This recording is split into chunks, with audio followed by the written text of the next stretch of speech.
नानां कश्चिन्मां वेत्ति तत्त्वतः भूमिरापो नलो वायुः खं मनो बुद्धिरेव च अहङ्कार इतीयं मे भिन्ना प्रकृतिरष्टधा अपरेयमितस्त्वन्यां प्रकृतिं विद्धि मे पराम् जीवभूतां महाबाहो ययेदं धार्यते जगत्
Hare Krishna.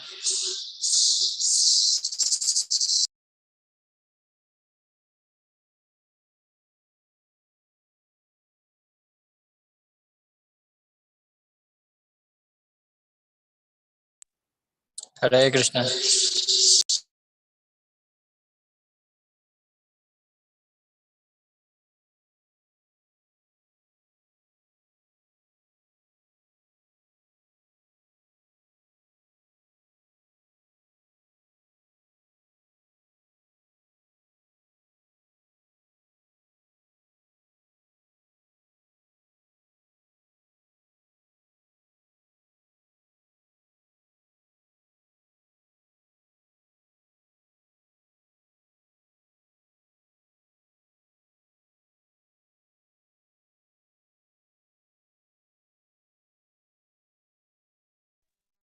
Hare Krishna.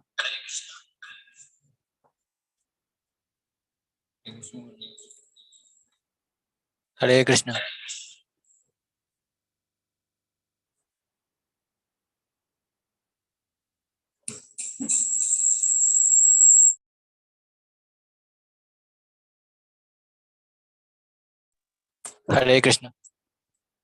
Hare Krishna. Hare Krishna.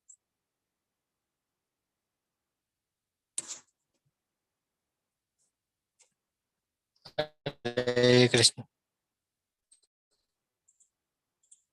Hare Krishna. Hare Krishna.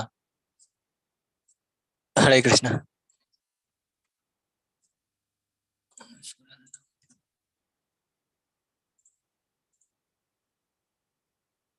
Hare Krishna.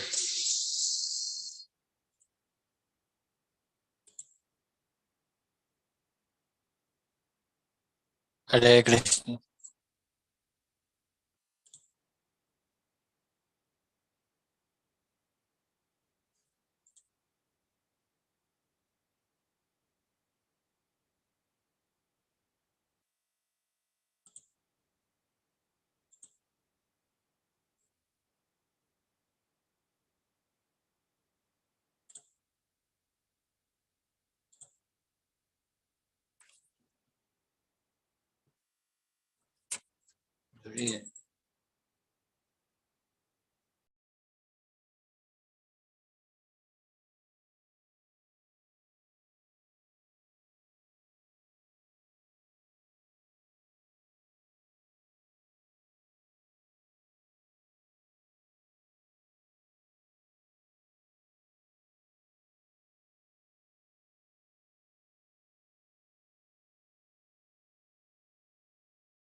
Hare Krishna. Yes.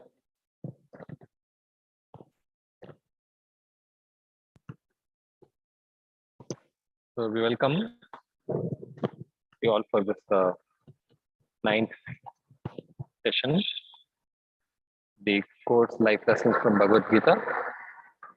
Today we are going to do the chapter 7 entitled Knowledge of the Absolute. So we'll begin with the recitation of the verses of this chapter and then we will begin the session.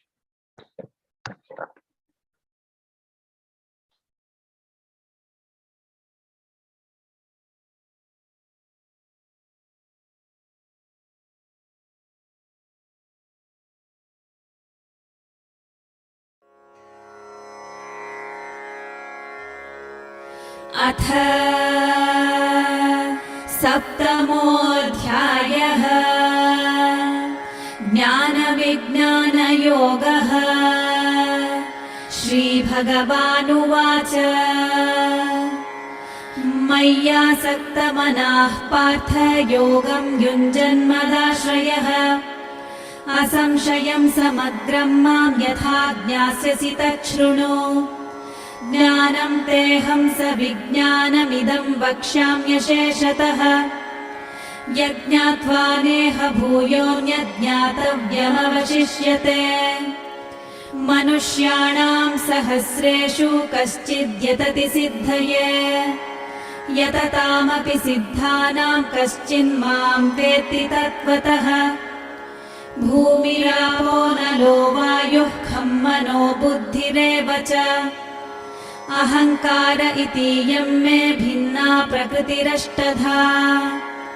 अपरेयमितस्त्वन्यां प्रकृतिं विद्धि मे पराम्।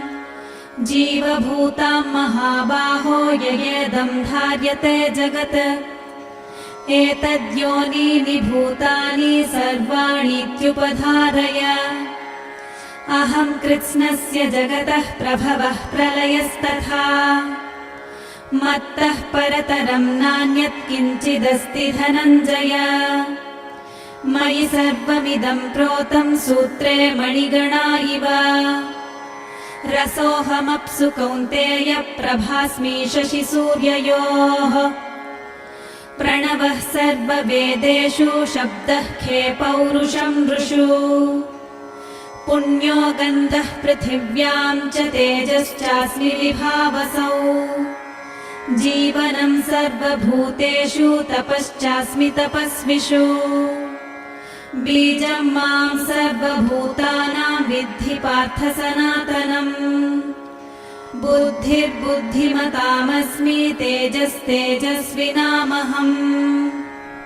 बलं बलवतां चाहं कामरागविवर्जितम्। धर्माविरुद्धो भूतेषु कामोऽस्मि भरतर्षभ। ये चैव सात्विका भावा राजसास्तामसाश्च ये मत्त एवेति तान् विद्धि न त्वहं तेषु ते मयि। त्रिभिर्गुणमयैर्भावैरेभिः सर्वमिदं जगत् मोहितं नाभिजानाति मामेभ्यः परमव्ययम्। दैवी ह्येषा गुणमयी मम माया दुरत्यया। मामेव ये प्रपद्यन्ते मायामेतां तरन्ति ते। न मां दुष्कृतिनो मूढाः प्रपद्यन्ते नराधमाः। माययापहृतज्ञाना आसुरं भावमाश्रिताः। चतुर्विधा भजन्ते मां जनाः सुकृतिनोऽर्जुन। आर्तो जिज्ञासुरर्थार्थी ज्ञानी च भरतर्षभ। तेषां ज्ञानी नित्ययुक्त एकभक्तिर्विशिष्यते। प्रियो हि ज्ञानिनोत्यर्थमहं स च मम प्रियः। उदाराः सर्व एवैते ज्ञानी त्वात्मैव मे मतम्। आस्थितः स हि युक्तात्मा मामेवानुत्तमां गतिम्। बहूनां जन्मनामन्ते ज्ञानवान् मां प्रपद्यते। वासुदेवः सर्वमिति समहात्मा सुदुर्लभः कामैस्तैस्तैहृतज्ञानाः प्रपद्यन्तेऽन्यदेवताः तं तं नियममास्थाय प्रकृत्या नियताः स्वया यो यो यां यां तनुं भक्तः श्रद्धयार्चितुमिच्छति तस्य तस्याचलां श्रद्धां तामेव विदधाम्यहम् सतया श्रद्धया युक्तस्तस्याराधनमीहते लभते च ततः कामान् मयैव विहितान् हितान् अन्तवन्तु फलं तेषां तद्भवत्यल्पमेधसाम् देवान् देवयजो यान्ति मद्भक्ता यान्ति मामपि अव्यक्तं व्यक्तिमापन्नं मन्यन्ते मामबुद्धयः परं भावमजानन्तो ममाव्ययमनुत्तमम् नाहं प्रकाशः सर्वस्य योगमाया समावृतः मूढोऽयं नाभिजानाति लोको मामजमव्ययम् वेदाहं समतीतानि वर्तमानानि चार्जुन भविष्याणि च भूतानि मां तु वेद न कश्चन इच्छाद्वेषसमुत्थेन द्वन्द्वमोहेन भारत सर्वभूतानि सम्मोहं सर्गे यान्ति परन्तप येषां त्वन्तगतं पापं जनानां पुण्यकर्मणां ते द्वन्द्वमोहनिर्मुक्ता भजन्ते मां दृढव्रताः जरामरणमोक्षाय मामाश्रित्य यतन्ति ये ते ब्रह्म तद्विदुः कृत्स्नमध्यात्मं कर्म चाखिलम् साधिभूताधिदैवं मां साधियज्ञं च ये विदुः प्रयाणकालेऽपि च मां ते विदुर्युक्तचेतसः ॐ तत्सदिति श्रीमद्भगवद्गीतासु उपनिषत्सु ब्रह्मविद्यायां योगशास्त्रे श्रीकृष्णार्जुनसंवादे ज्ञानविज्ञानयोगो नाम सप्तमोऽध्यायः।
Okay, just I welcome all of you for today's evening discussion on the chapter 7 Bhagavad-Gita, Jnana Vijnana Yoga, that is knowledge of the absolute. So we'll begin with the invocation prayers.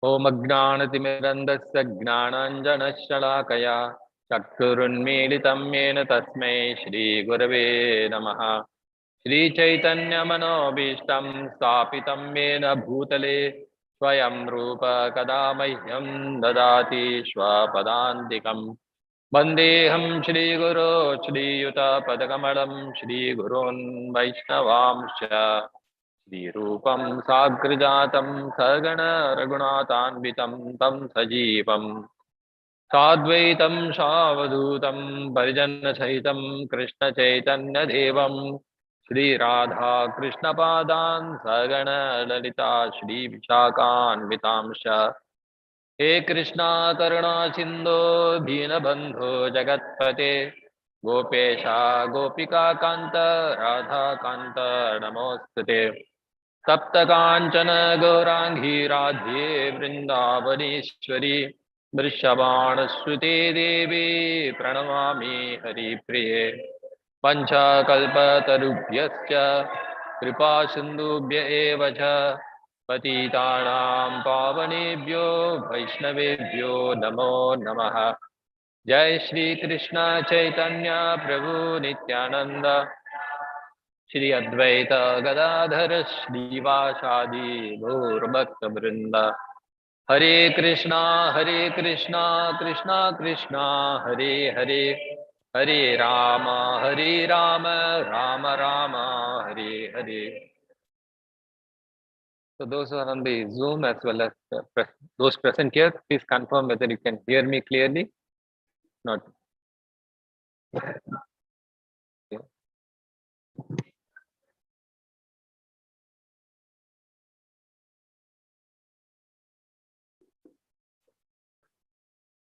Hare Krishna. Hare Bol.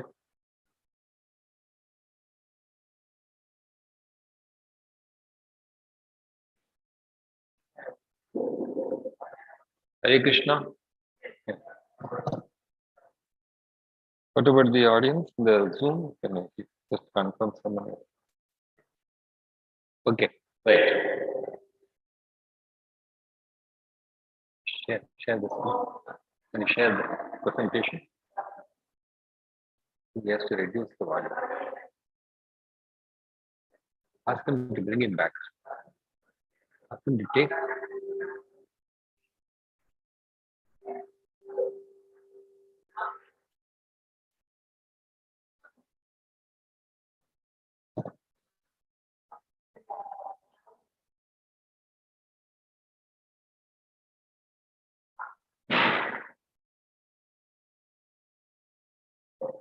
Hare Krishna. Hare Krishna. Okay, so this section of the Bhagavad-Gita, this actual chapter is titled Confidential Knowledge. Confidential means supposing someone is sending you a courier. On top of that, it's written most confidential, which means it is specifically meant for us. What God wants us to give to us, most beneficial knowledge. Already He has given that knowledge in the second chapter of the difference between the soul and the body. That itself is confidential. Nobody, you go out and nobody is going to talk to you that you are the soul and not the body. And then Krishna has talked about karma yoga. What is it you should be doing? How you can attain perfection through work. Then Krishna talked about transcendental knowledge, knowledge which never perishes.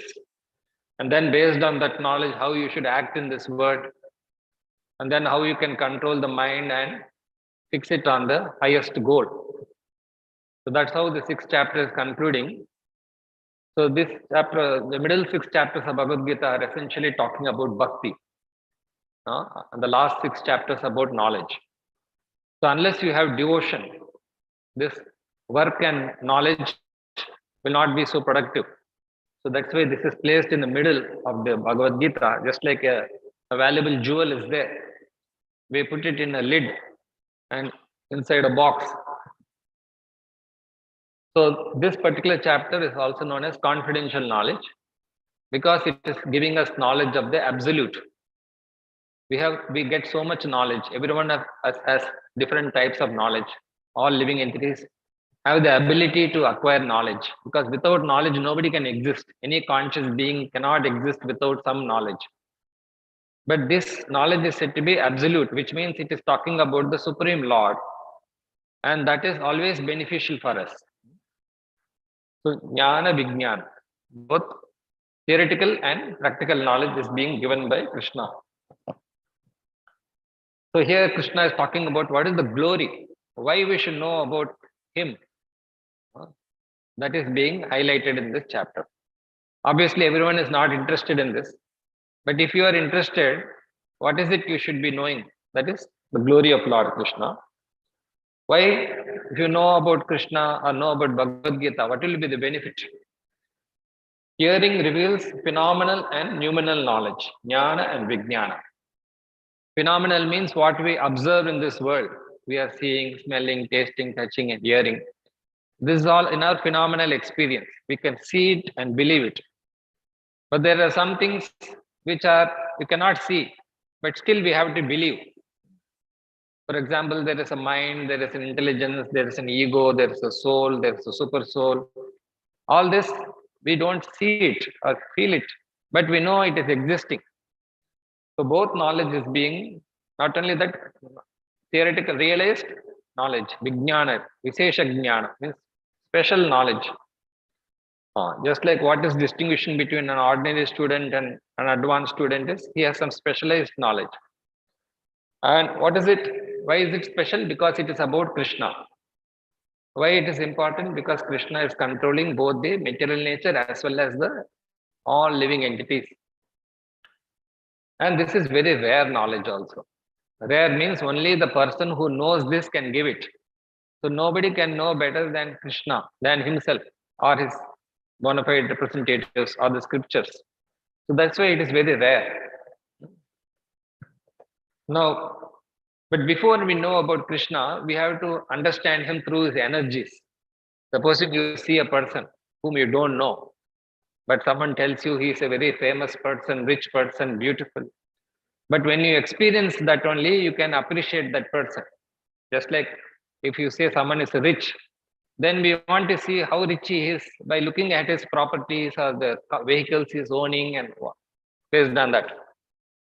Similarly, if you say a person is intelligent, we want to see it expressed in the form of some intelligent action. Someone is told, we are told that someone is a very strong person.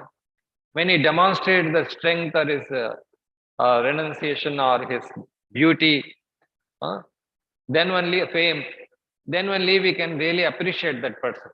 Or for example, the sun is there. We get the experience of the sun by its heat and light. We are far, far away from the sun. But we consider it important because of the light and the heat it is giving. Similarly, if we have to appreciate the existence of God, we have to first appreciate his different energies. So these energies are divided into basically three. One is the material energy. Material means something which is constantly changing in its form. For example, kinetic energy is there, it becomes potential energy, then again it transforms to kinetic energy. So it is always undergoing some change, but it is constant. So this constitutes earth, water, fire, air, ether, etc. So the modern students may disagree. They say we have studied about the 108 elements in the periodic table or something more. But why we have to accept this, that these are the 5 elements? Because each of these 5 elements corresponds to some experience we have. For example, earth is associated with 5 qualities. That is, we can smell it, we can taste it, we can touch it, we can get the heat or energy from it, or we can generate sound from it. For example, this made of earth. If I knock it, some sound is produced. Then water. You can experience water by characteristic which taste. Apart from taste, it also has form. It has touch. You can touch it, and it makes sound. Supposing a river is flowing, you can hear the noise. Similarly, fire means it has one quality less, but you can see the fire, or you can feel the fire by sensation, or when fire is burning, it makes noise also. And go further, air. Air has one more quality less. It has only 2 qualities. Air can make us feel, experience through touch, or air can make sound. Supposing wind is blowing, it makes a noise. And when you go further, ether. How do you know ether is existing? By the presence of sound. For example, you say sound doesn't travel through vacuum, but sound requires a medium. So that medium is said to be ethereal element. So all these 5 material elements have the associated characteristics. And then spiritual energy comprising the living entities. This is material energy is the para prakriti, and apara prakriti refers to the living entities. And but Krishna is the creator, maintainer, and destroyer. But what we read in the second chapter, that the soul can neither be created nor destroyed. Then what does it mean that he is the creator, maintainer, and destroyer? He is the one who brings these two together, the living entity and the material nature. Actually, they are different qualitatively. So, but still they are brought together by the arrangement of the Lord. And Krishna is all pervasive. How he is able to accomplish? Is it only certain living entities in certain places? No, everywhere he is able to manage it. All pervasive, the essence of everything. Essence of everything means if everything is destroyed, what remains is said to be the essence. Just like a fruit is there, you take the essence of the fruit is the juice. Or you can refine it further and get even further essence of it. And is the beyond the material modes. In the sense that he is unaffected by the three modes. Three modes means goodness, passion, ignorance. Just as you mix three different colors to produce different shades of color. So next it talks about surrendering unto Lord Krishna. Why we should accept the authority of Krishna? Why we should take help from Krishna? If you want to really be free, we want freedom. That is the nature of every living entity, to be free to do what he wants. But that freedom comes only when you surrender to Krishna. Just like you are free in this country because you are a citizen of this country. Supposing you are not from this country, your freedom may be there, but very restricted. But because you have surrendered to this country as a government, so you have more freedom. So similarly, when we surrender to Krishna, you become free to act like the soul. But the jiva deluded by the modes can be transcended them by surrender to Krishna. So what is the benefit of surrendering to Krishna? Because he is surpassed the three modes and we are within the modes. That is our nature to be overcome by the three modes. Just like in this pandemic, the virus is insignificant compared to us. But we were overcome by that. Something inferior can overcome us. That is our weakness. But the Lord is concerned, although he has created the three modes, and therefore he cannot be overcome by them. So, but there are four types of people who do and do not worship Krishna. Although this is a fact, although it is an established fact that Krishna is the absolute truth, and by surrendering to him, we are able to overcome the three modes. Still, some people choose not to worship Krishna, not to accept Krishna, and there are some people who accept Krishna. So, what motivates them to either accept him or not accept him? But then Krishna says, those who surrender are magnanimous. Magnanimous means they are really broad-minded. They have analyzed everything and then come to this conclusion. And some people have knowledge. Whatever they are doing with knowledge and conviction. It's not blind faith. So Krishna appreciates that. Even if you are given the choice to argue whatever you want, discuss. But ultimately, you should be convinced about something. So Krishna, God wants someone to be convinced about what he is doing in devotion also. And a pure devotee, but such a pure devotee is extremely rare, which means to surrender to Krishna is very rare. So therefore, it's very rare to find a person who's beyond the three modes, naturally. Then Krishna talks about demigod worship. Okay, if someone doesn't accept Krishna as God, naturally they will worship someone else. That superior can be a human being or a ghost or an animal or a non-living thing, or they can worship any powerful personality, or both authorized and not authorized. So this is known as demigod worship. Demigod means just like you can have only one father, you can have only one mother. So similarly, we can have only one God. But some people think they don't want one God. They think they can have worship many gods. So they are known as demigod worshippers. And some people think that God doesn't have a form. Supposing you say, I never saw my great grandfather, And therefore, if you say that he didn't have any form, common sense says that it is wrong. Even though you didn't see, by induction, you know that you have a form, your father has a form. So in this way, if you analyze, your great-grandfather must have had a form even though you have not seen it. So similarly, if we have a form and we say we are related to God, then God also must be having a form. But there are some people who think that God cannot have a form. Why? Because they say that whoever is having a form in this world, whomever I see, he has some mistakes in him. He is not perfect.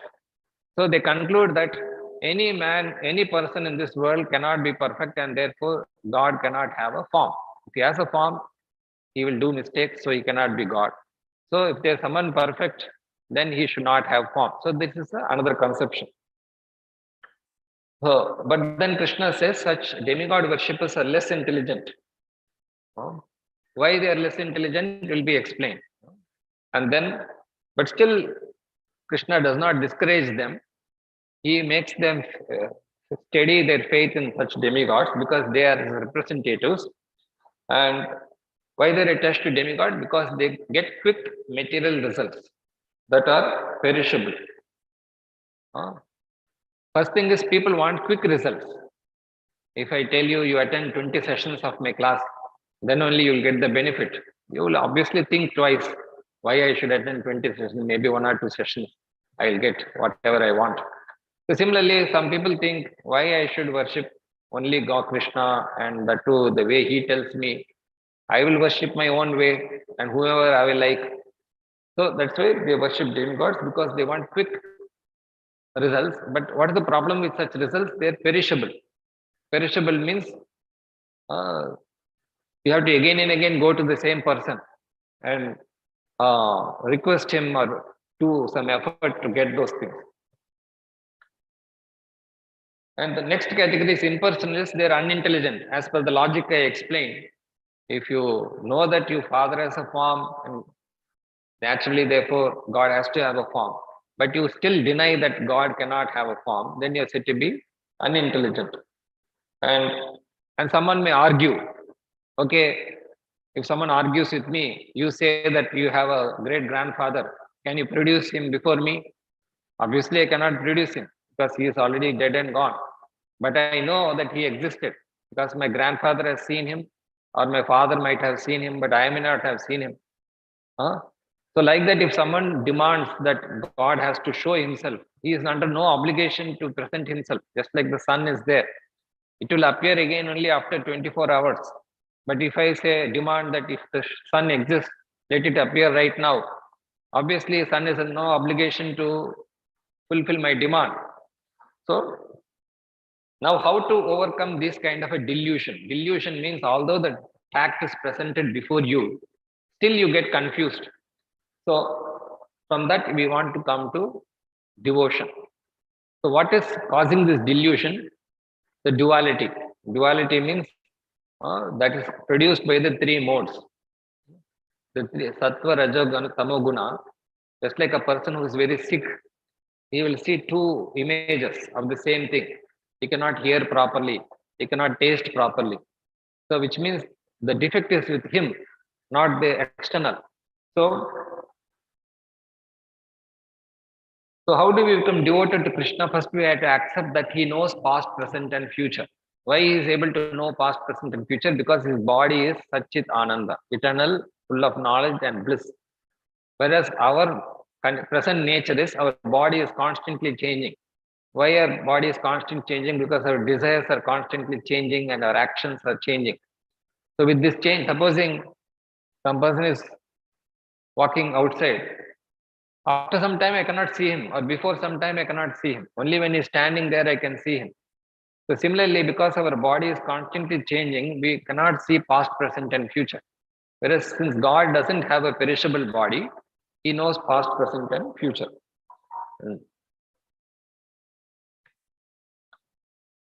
So if we have to do this devotion, first quality is we should be sinless. Sinless means the tendency to go against our nature. Dharma means our nature. But if you go against our nature, then we are committing sin. So By dharma, our nature is to serve God, love God. But if you are not exhibiting that nature, then we cannot do bhakti with a determination. Next, Krishna talks about one who is desiring liberation. Liberation means to become free from the three modes. The soul is not made out of the three modes, but the body is made out of the three modes. Body, mind, intelligence, ego, this is made out of the three modes. But to get free from this bodily identification, one has to take help from Krishna. Just like a person is inside the well, he has to be helped by some person who's outside the well.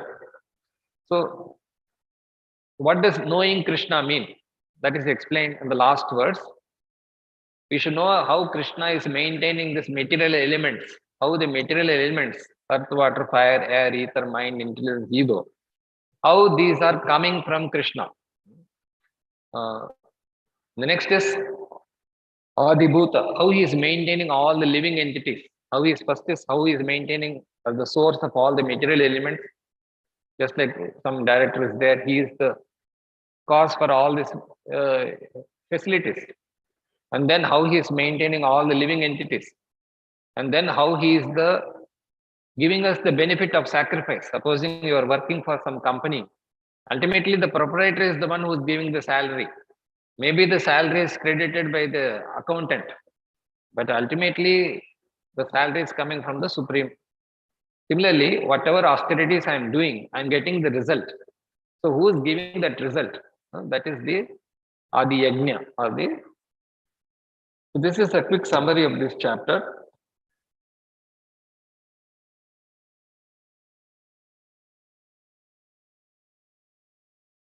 So in the first 6 chapters,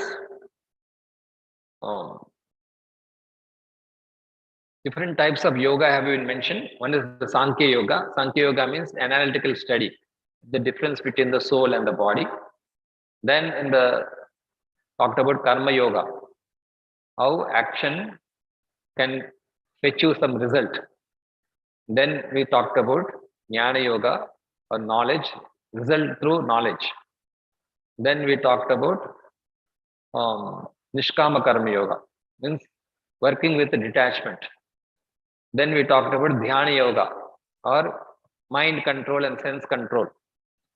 So then ultimately it was decided that concentrating on the mind upon Krishna is the highest form of yoga. Why? Because all these other yogas are possible only if Krishna helps us. So the intelligent person directly comes to take shelter of Krishna. So in this chapter onwards, Krishna is talking about Bhakti Yoga. Bhakti Yoga means you are directly in connection with the Supreme Lord. In other process of yoga, you are indirectly connected to Him.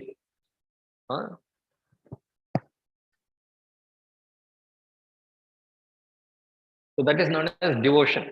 Devotion comes from the word dovetailing. Dovetailing means God has already given us, each of us, some abilities. We have a body, we have a mind, we have an intelligence, we have senses. So when we engage them in the service of the person who has given it to us, then we can get the best out of it. Supposing someone is paying the salary and you do work for someone else, obviously the person who is giving will not be happy with you, and neither the person for whom you are doing going to be happy with you. So how to perform this bhakti? First thing is by hearing, Shravanam, Touch Rinu.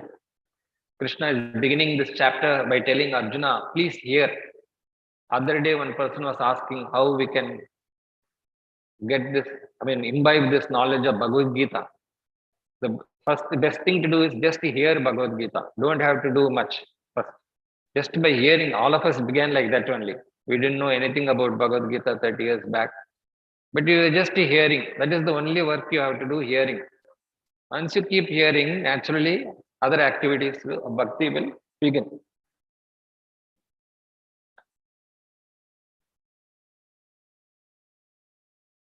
So, what is the glory? What is the real benefit of knowing about Bhagavad-Gita, knowing about Krishna?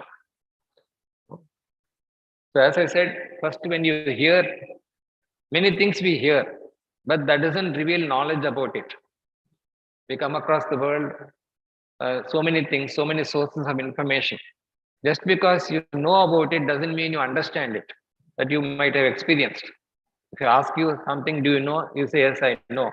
But I ask you, can you explain? Then you'll say, no, I cannot because I don't know much. I know something, but not everything. But in this case of Krishna is concerned, just by hearing you can know.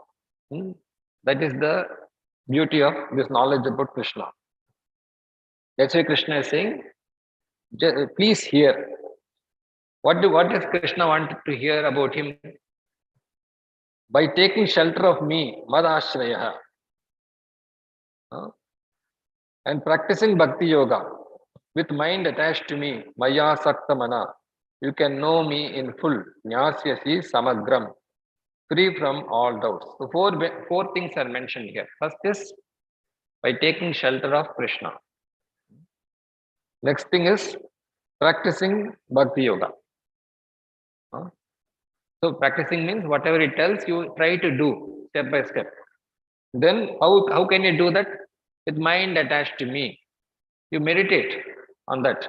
Just you are hearing some sound, start thinking about it sometime at least. Then you can know me in full.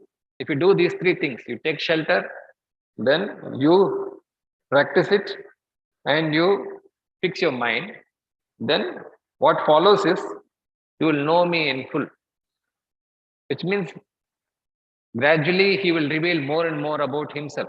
Or just like if I get connected to the system, then gradually I can get all the knowledge.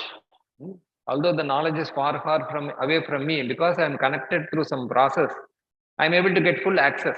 If I know the ID and password, I can get full access to that particular source of information. And next here it says free from all doubts. What kind of knowledge? Sometimes you can get a lot of knowledge, but still the doubts will remain. The knowledge itself is producing some doubts. Some person who doesn't know anything, he will have no doubts. But if you try to acquire knowledge, your doubts increase also. But this knowledge is such that your doubts will also get cleared. So that is the benefit by itself. This knowledge can remove the doubts also. The very famous words, Maya Sakta Manapartha Yogam Yunjan Mad Ashraya Asamshayam Samagram Mam Yata Jnasasi Tatshrinu. So this knowledge is said to be complete knowledge. Why is it complete knowledge? Because Krishna is complete. He knows everything. Supposing you go to a person who knows everything perfectly, both theoretical and practical, then of course you may have your own limitations, but still as long as you're connected to him, it's the fact that in course of time you will also get that complete knowledge. So what does it mean, complete knowledge? Knowledge of matter. Matter means something which we can experience. Every moment we are experiencing. Now the fan I am able to experience, the light I am able to experience. With my present situation, I can experience something immediately. So Krishna says, this knowledge will reveal knowledge about the material world. So by knowing Bhagavad-Gita, you can also understand this material world, provided you follow the process. And knowledge about the spirit.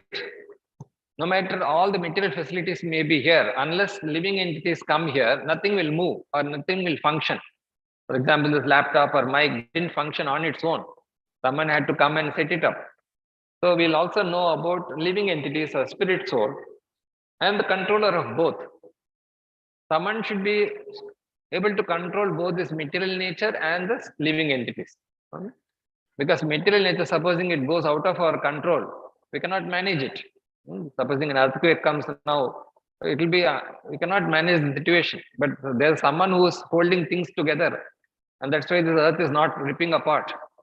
Similarly, living entities also, one living entity may face problem with another living entity, but somehow they're able to live in harmony. So that is also because of the Supreme Lord.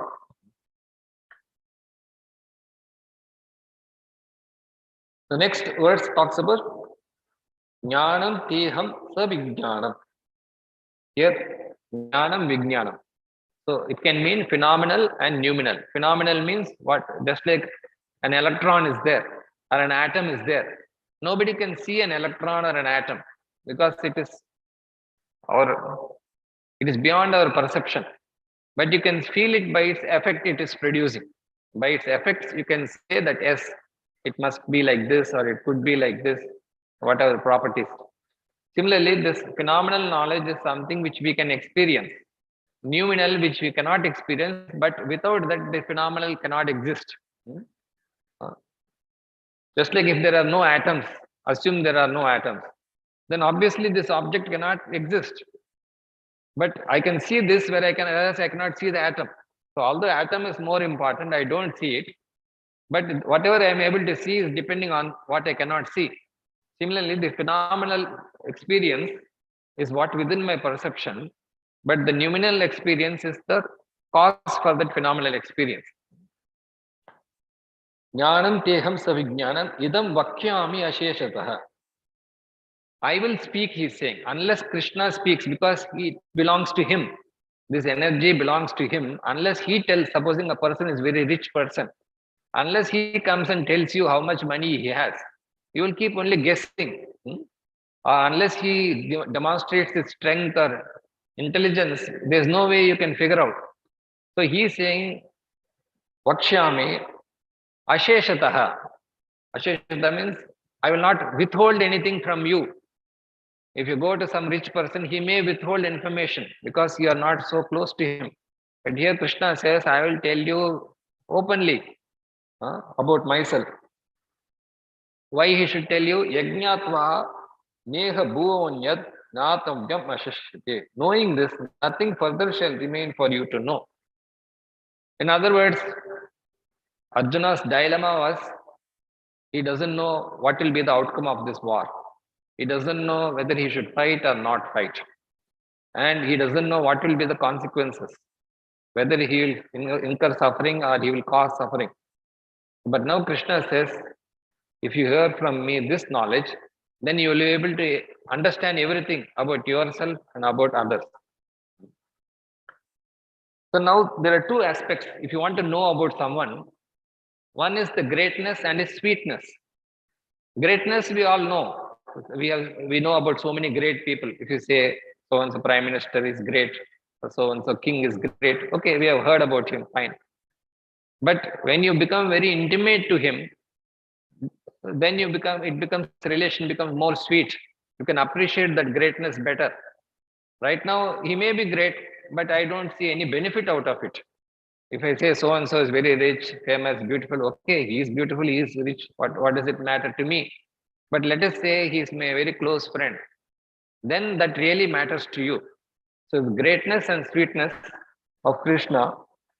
So there are some people who know God is great. For example, American country, USA, you see, it's the most prosperous country. But they have also put in God we trust in the currency, you can see.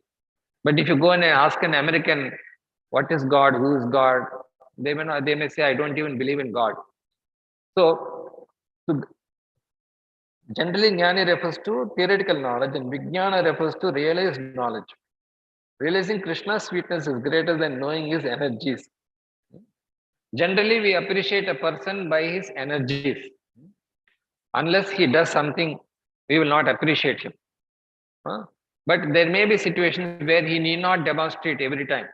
And if you still love him, that means you are very intimate to that person. Just like you have a husband or a father or a brother, you like him. And every time he's not doing something extraordinary in front of you, but still you like him. But the person who doesn't know him, unless this person goes and does something extraordinary, then only he can appreciate that person.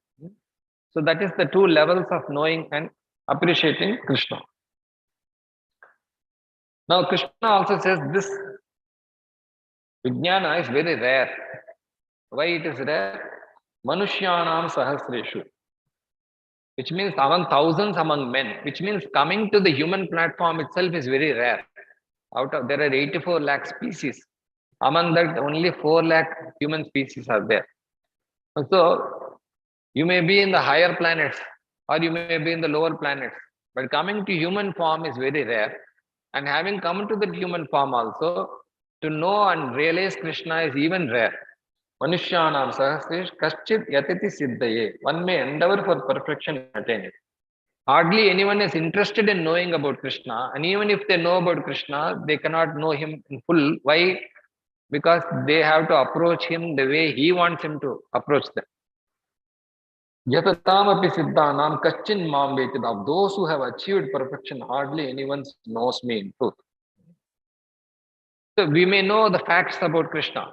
If anyone can read the books and talk about Krishna, just as I am talking. If you know the subject, you can talk. But knowing and understanding is different. And the understanding and application is even different. So that's what Krishna is referring to here. Just like Krishna spoke the Bhagavad-Gita, everyone could hear it. But who could practice Bhagavad-Gita? Only Arjuna could practice Bhagavad-Gita and get the benefit of Bhagavad-Gita.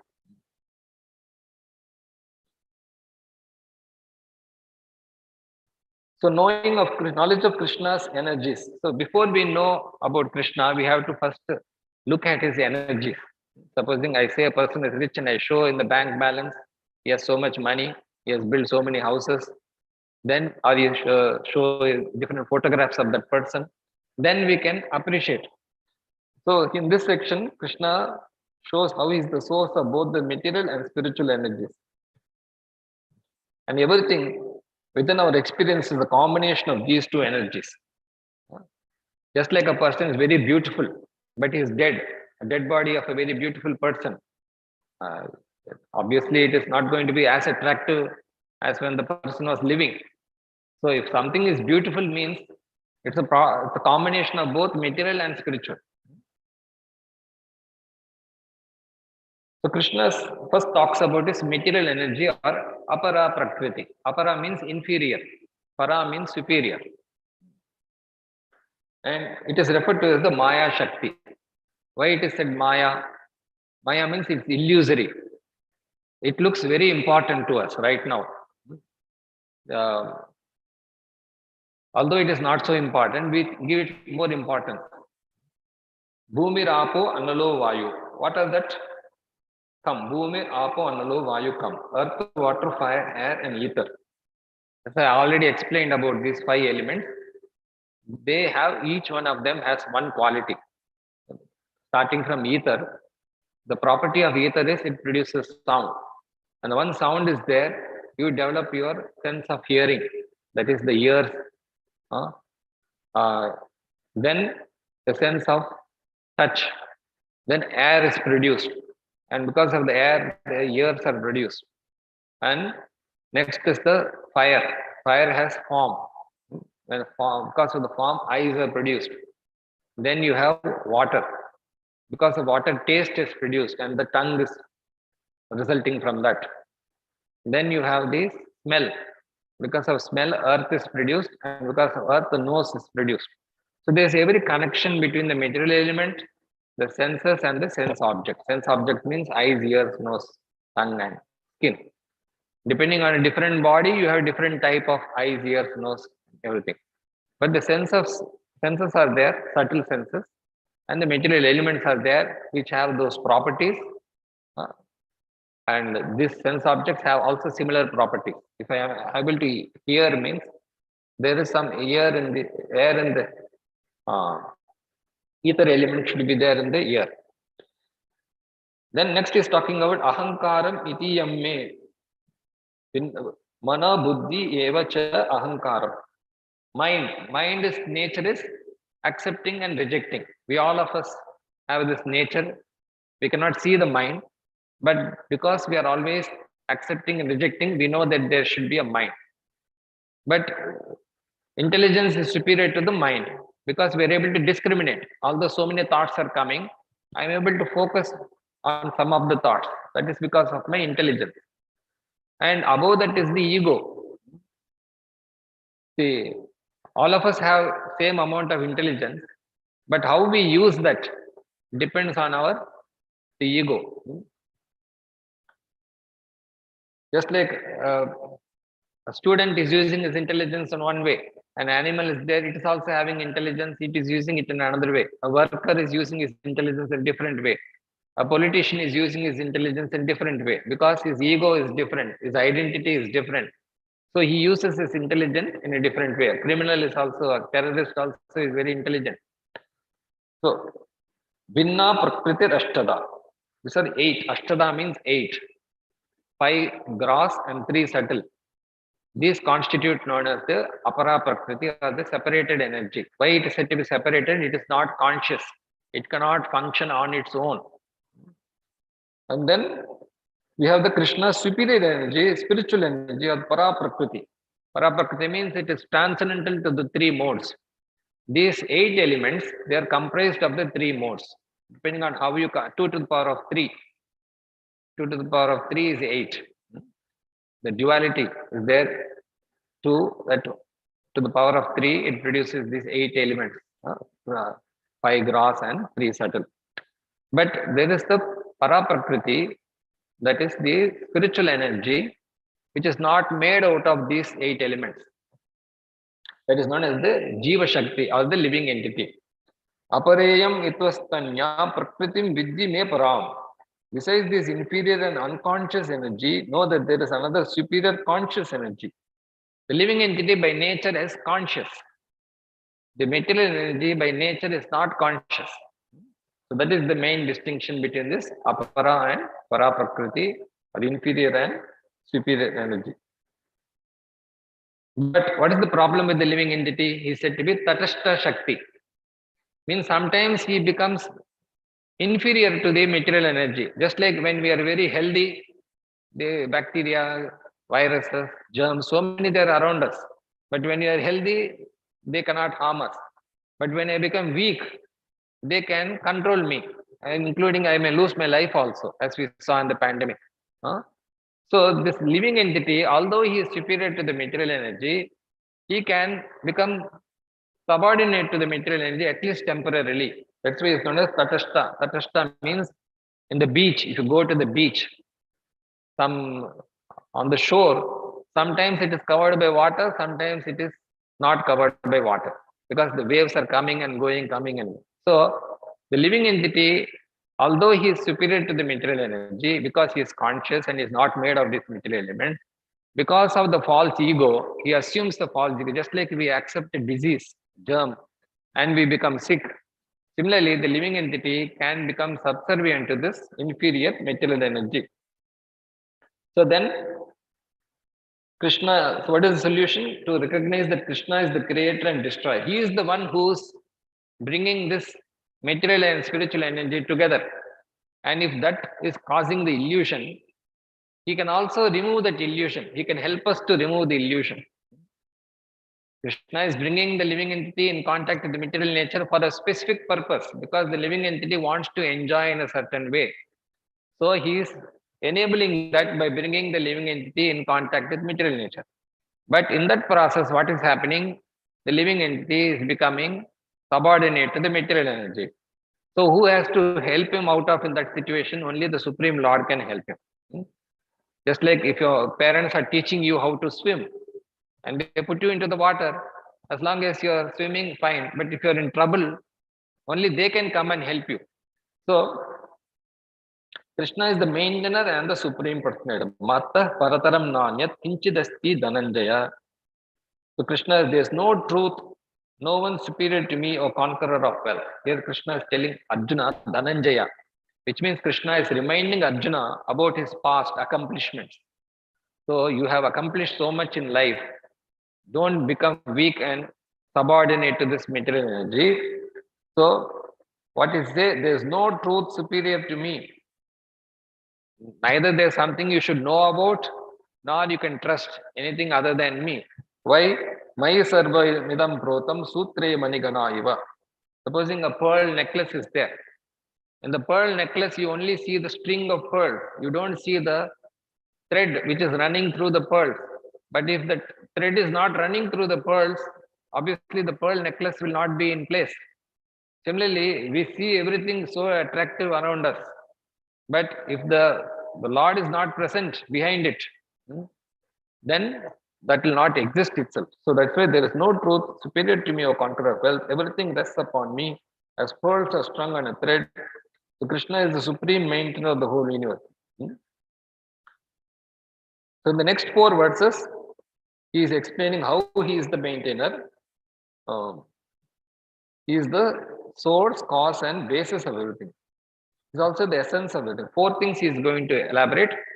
How he is the source, how from him all this is coming about, and then even though he is the source, he has to combine things in a certain way, so he becomes the cause. And then after he has created something, he should maintain it, and therefore he is said to be the basis. And then he is also the essence. If all that he created is destroyed, so what do we gather from it?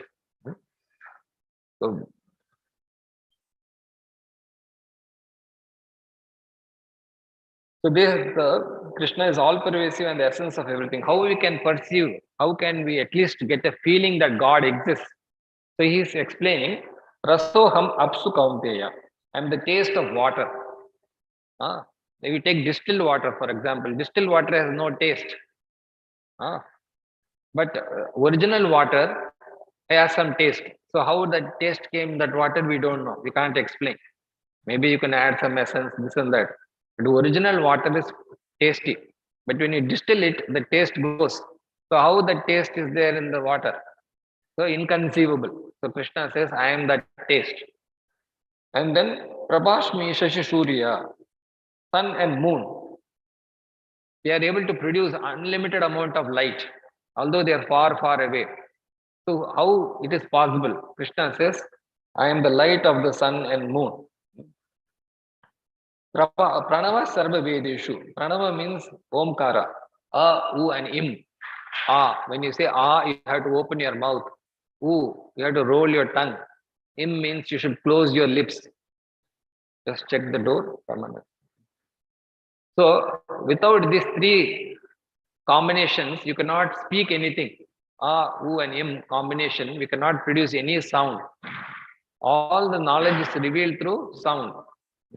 If I sit quiet and you sit quiet, there can be no transfer of knowledge unless we start speaking, just like the mother, newborn child is there. Unless the mother and father, the teacher, they speak to the child, it cannot get any knowledge. So all knowledge originally comes from sound, either it is spoken sound or recorded sound.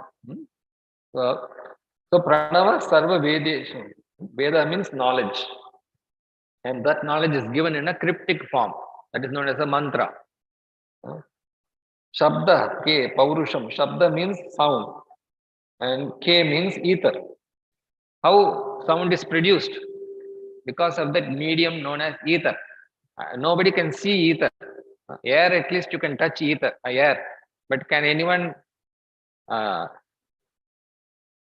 feel ether? No. You can feel ether only by sound. But that is Krishna. Then Paurusham Nishu. Nishu means human being or even woman. They have some abilities. Where from they are getting that ability, we cannot, everything logically we cannot explain. But you find some ability in some person, that Krishna says, I am that. Punyo Gandha Pritivyamcha. Natural fragrance of the earth. Earth, especially when the rain falls on the earth, sometimes they get a very nice smell comes. But how is it produced? The flower is there. It is able to produce some fragrance. No scientist can produce it artificially. But how it is produced, nobody can explain. So that is, I am that.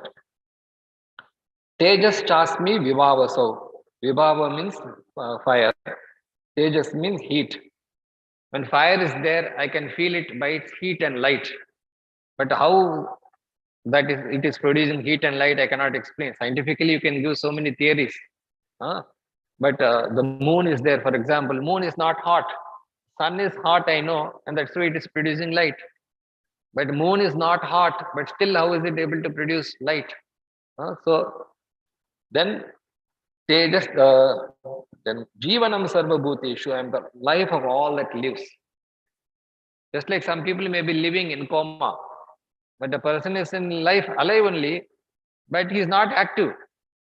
But what is making a person active? Because God is present. Even the living soul cannot do anything in the body unless the super soul is present. And tapas chasmi, tapas vishu. I am able to do some austerity. For example, all of you are able to sit here and I am able to talk. That is some kind of an austerity. Who is giving me the strength? Krishna says, I am giving the strength to perform that austerity. And Bijam Mam Sarvabhutanam Vidhi Partha Sanatanam.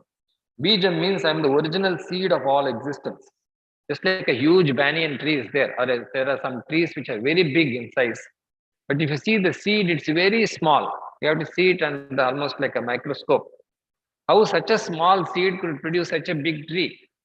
You cannot replace it by any type of seed. You cannot go to a scientist and say, can you create one small seed by which this big tree comes? No, you cannot do. Only that particular seed you have to put in the earth, and then only that huge tree will come. So how that such small seed is able to produce such a big tree?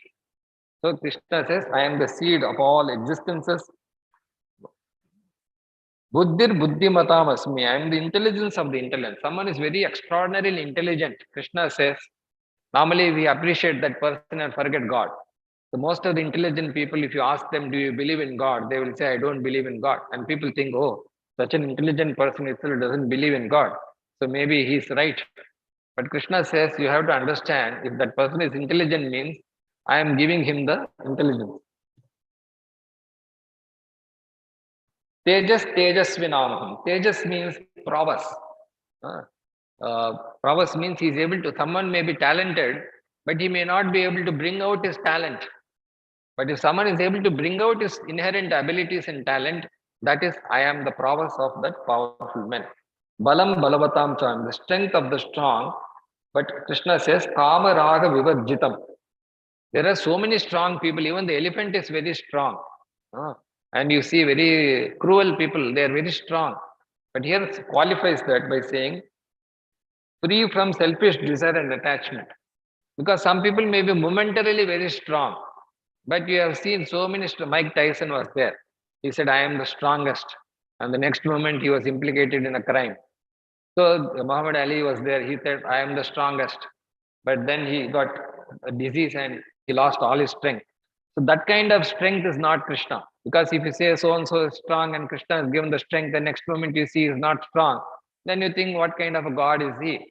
But if you see some person who is using his strength properly, then Krishna says, I am that source of that. Because if the other person is getting his strength from the three modes of material nature, and the person who is really strong is getting his strength from Krishna.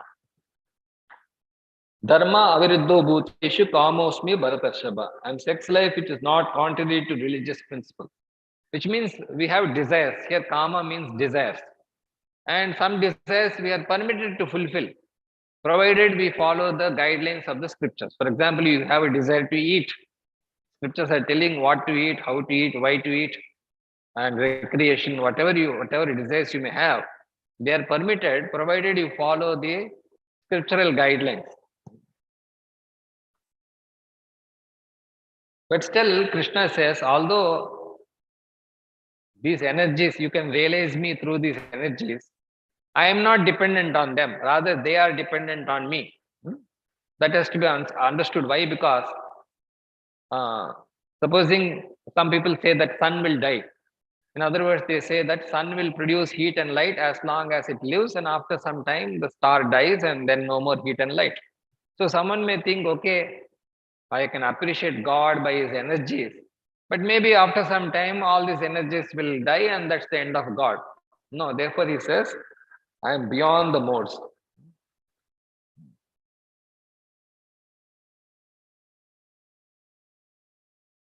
So whatever experience we have in this world is possible only by the combination of the three modes.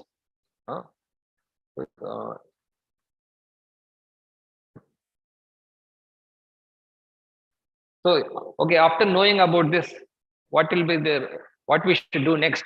Krishna says, should lead to surrender unto Krishna, which means he's saying that although you can realize me by all these energies, I'm beyond this, which means you have to go beyond this.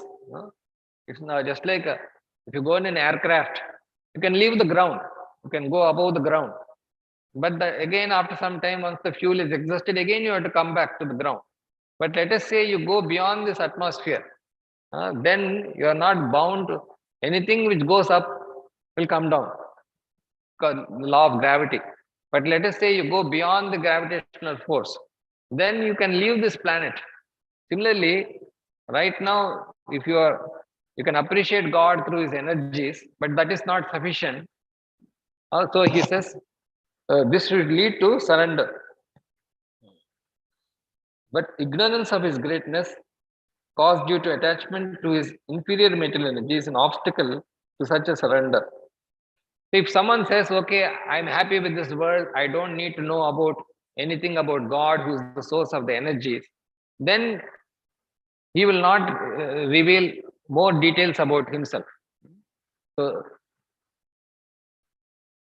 supposing you're using some product, and every time you have to go and buy that one. But let us say someone tells you how to manufacture it itself, and he also gives you all the facilities to manufacture it.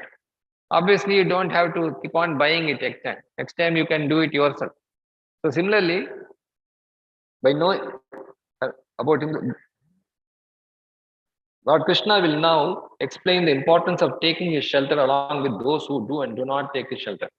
Supposing every time you want money, you're going and asking a person and he's giving. Every time you want something, he's giving, all that. But let us say you establish a relationship with him. Then every time you need not ask, you become a legal hire. You can take it and he also will permit you to take it. So Krishna says, okay, I'm displaying my energies, so you get attracted to me. But what I want is not you to be attracted to the energies. I want to become the owner of those energies.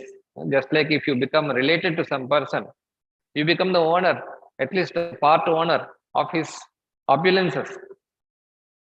So that's what Krishna, by surrendering to Krishna, you gain. Not only you get the benefit of his energy, like Ravana was there, he was trying to enjoy with Sita.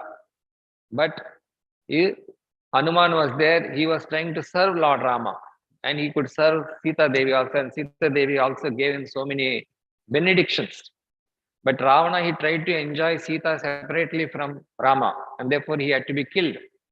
So jivas are deluded by the modes and thus cannot understand me, who am untouched by the modes and inexhaustible. So first thing is inexhaustible means Krishna has unlimited energies. He can do the impossible things. But we think that God has limited energies. When we lose faith in God, we think what God can do, what my father, mother can do, that God cannot do. So we put our faith in so many other things, thinking that they are not, God is not as important as them. But in course of time, we recognize the limitations of all these people. So why? Because everyone is within the three modes. There is a limitation on how much they can do to others or how much energy they can produce. But because God is beyond the three modes, he has, just like a person who is sleeping, he cannot do much in that sleeping condition. Unless he is awake, he cannot do many of the works. So because God is beyond the three modes, he can do unlimited extent. Whereas because we are within the three modes, there is always a limitation. Tribir gunamayer bhave evis sarvam idam jagat mohitam nabijanati mamebhya paramamya. So if you approach anyone in this world, nobody has information about Lord Krishna. Because even if they have information, they don't have experience. So therefore, they cannot help you. So then Krishna is telling, just like the clouds are there, when especially during the solar eclipse, everyone is very anxious to see the solar eclipse. But particularly, you might have noticed on that day, it's very cloudy and you're not able to see the sun. So similarly, the clouds, that is our own ignorance, it prevents us from knowing about Krishna. So then how do we transcend that? Devi Hesha Gunamayi Mama Maya Duratya Mameva Ye Prapadyante Maya Metam Tarante. This divine energy of mind, consisting of the three material modes, is difficult to overcome. Why it is a divine energy? Because it is serving Krishna. Why it is serving Krishna? It is trying to help the living entities. Just like the electricity department is supplying the electric current. If I know how to utilize the electric current, then I will benefit. But if I don't know, then I will only mess up the whole thing, or I get electrocuted also. So similarly, Krishna has provided this material world with a purpose.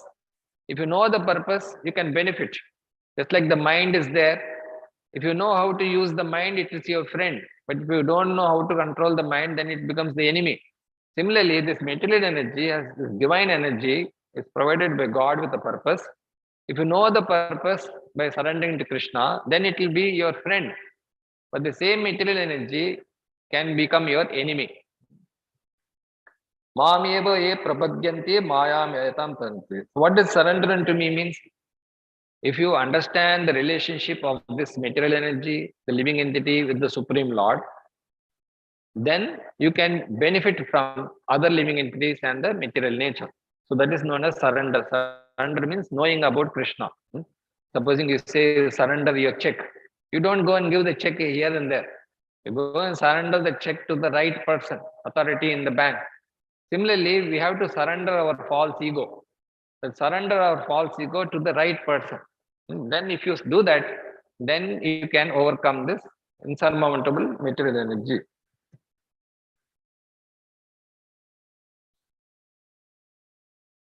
Now, even though Krishna, now we have completed half of this chapter.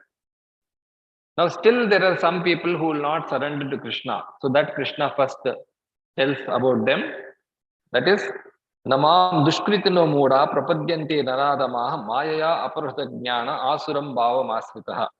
So in the beginning, Krishna told that manushyanam sahasreshu, among thousands among men, hardly endeavors for perfection, and even if they endeavor for perfection, hardly one realizes me in truth. So then the question may arise, why is it so rare? So Krishna explains what are the disqualifications. Dushkritina means, so first he is telling about Moodaha. Mooda means fool. Although they have attained the human body, they are behaving like an animal. Why they are behaving like the animal? They are only interested in short-term immediate benefits. Like an animal, dog is there, it's only interested in food, sleep and mating and fighting. So if an human being is also interested like the animal, then he is considered to be a mooda or foolish. In other words, he is not able to utilize the body properly. Next is Naradamaha, lowest of mankind. So, that is, even though they know about God, they reject him. Although they know the value of human life, they misuse it. Knowingly, one person is doing mistake without knowledge. One person knowingly is doing a mistake is to be said to be the even lowest. Naradamaha. Mayaya aparata jnana. Another is the knowledge is stolen by illusion, which means he is very intelligent, but he is misusing his intelligence.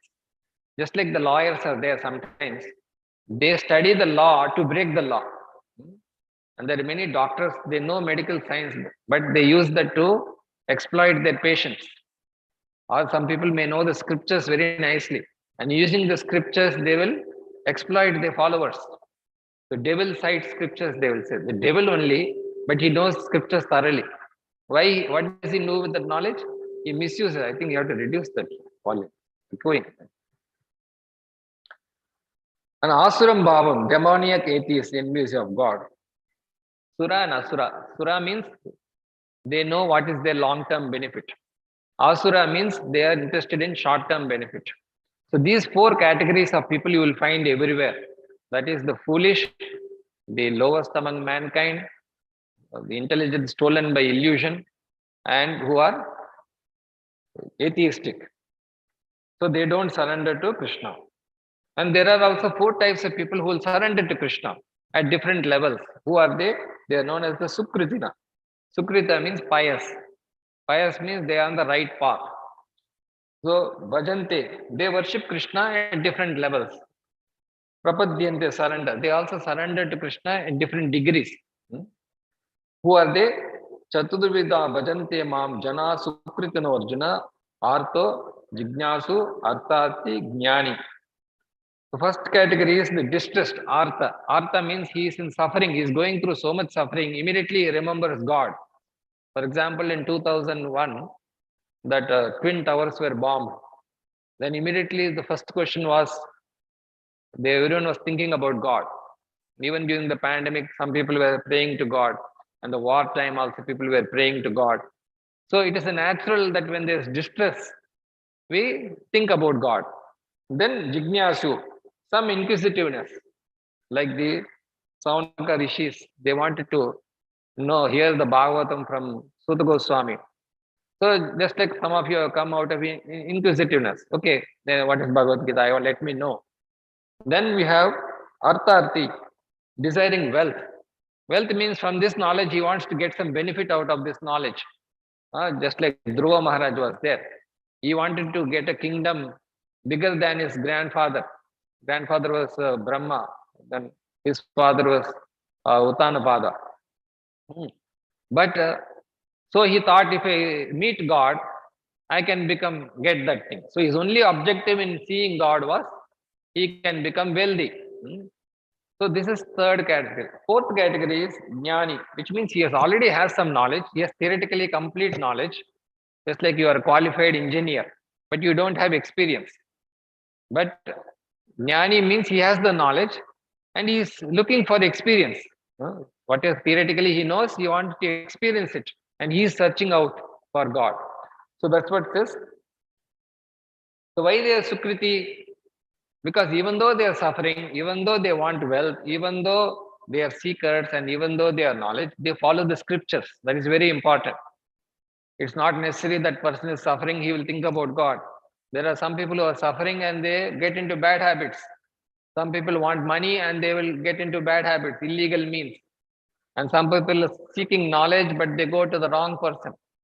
Some people may be very knowledgeable, but they will still act in a demoniac way.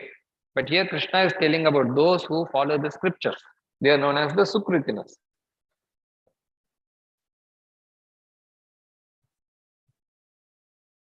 Then Krishna still says the person who is coming with the knowledge is the best. In other words, Krishna is trying to say why we should know about Krishna and then surrender to him. Some people blindly surrender to Krishna.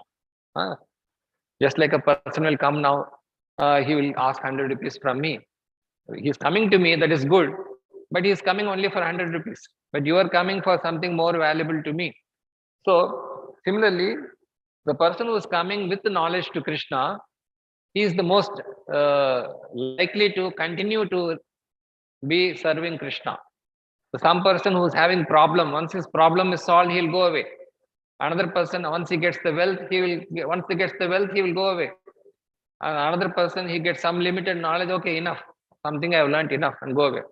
But the person who is already having the knowledge, he wants to experience it, he is said to be the best. So therefore, Krishna is trying to motivate us to get full knowledge about him. Even if he wants you to surrender to him, even if he wants you to be devoted to him, he is telling you, first know about me and then surrender to me. He doesn't want blind surrender. Even at the end of Bhagavad-Gita, Krishna is asking Arjuna, have you got knowledge? And with that knowledge, have your doubts all been cleared? And then you do, still he is telling you, do as you like.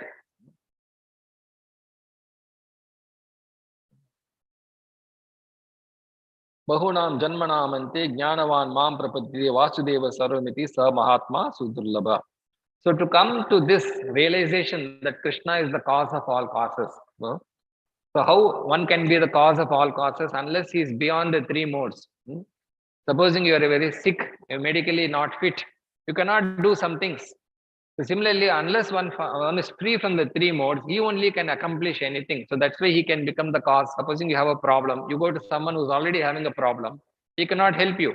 Unless a person is free from all problems, then only he can solve all your problems. So because such a person is Krishna. Now, having said about himself, he is going to now tell about those who neither follow in the 8 categories. One category comprising 4 subcategories, they worship Krishna, surrender to Krishna and get the benefit differently. And another 4 categories, they will never come to Krishna, never. The whole lifetime they will never come anywhere close. And their destination is there. But there are some people in between. So what are those in between categories? That is the demigod worshippers and the impersonals. Demigod means, first of all, why do they worship a demigod? Because they have intelligence is overcome by desires. For them, fulfilling the desires is more important. Just like a person wants to go and eat in the hotel, whatever he likes. But some intelligent person will not do that. He will know this is not good for my health, or this is very expensive. So he'll be selective. So some people, they are overcome by desires. They spend more than what they have. So like that, the people, they are not willing to undergo the austerity of worshipping Krishna and serving Krishna and knowing Krishna. So they go to demigod worship. But then Krishna says, I give the faith and results to them. So although Krishna wants them ultimately to come to him and they are going to someone else, at least they are on the forward direction. Eventually, because the demigods sometimes may reveal to them that I am not able to help you by myself unless God sanctions it. Supposing you go to some person and he gives you, again you go, again he gives, but after some point he says, no, I don't have. Then obviously you will go to the person who giving him. So these demigods also, they have limitations. First of all, they themselves are limited. Whatever their results they give, they are limited. And ultimately they're depending on the Supreme Lord.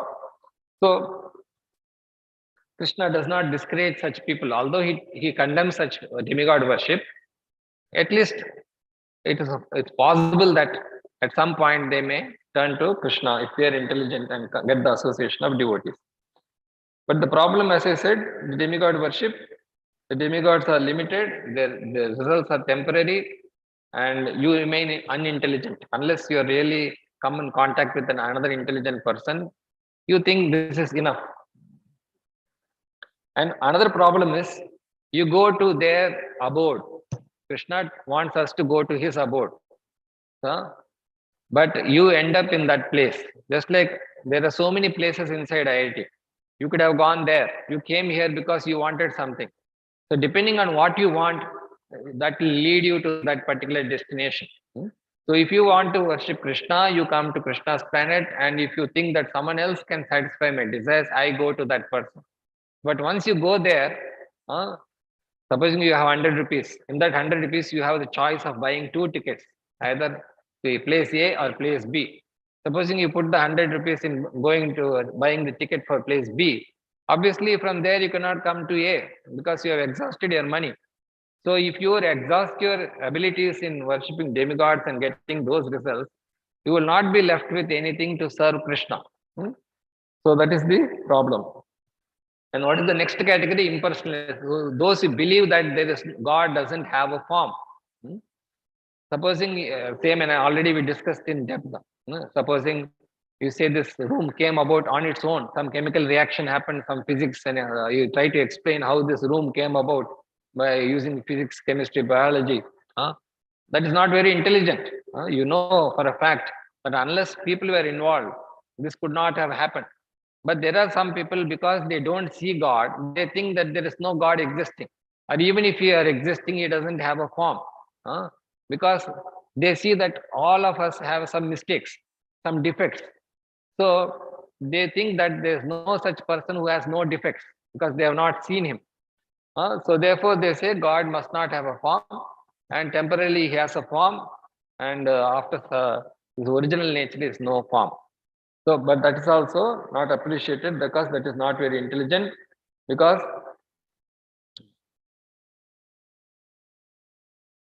Abhyaktam Vyaktimapannam Manyante Mam Abuddhaya. So if the person doesn't have a form, how he can help you? Supposing your grandfather, great grandfather is there, he is not living now. How can you expect him to help you? So unless a person is living in front of you, having some, even if he wants to help you, unless he comes in a form, he cannot help you. So if you say that God doesn't have a form, how he can help you?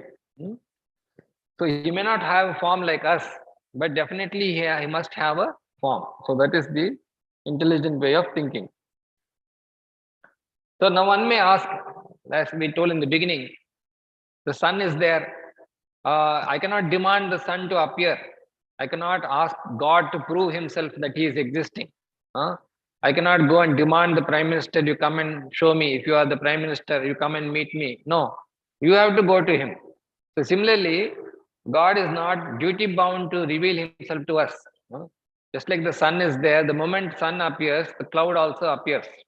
But the sun is both the cause of the cloud also.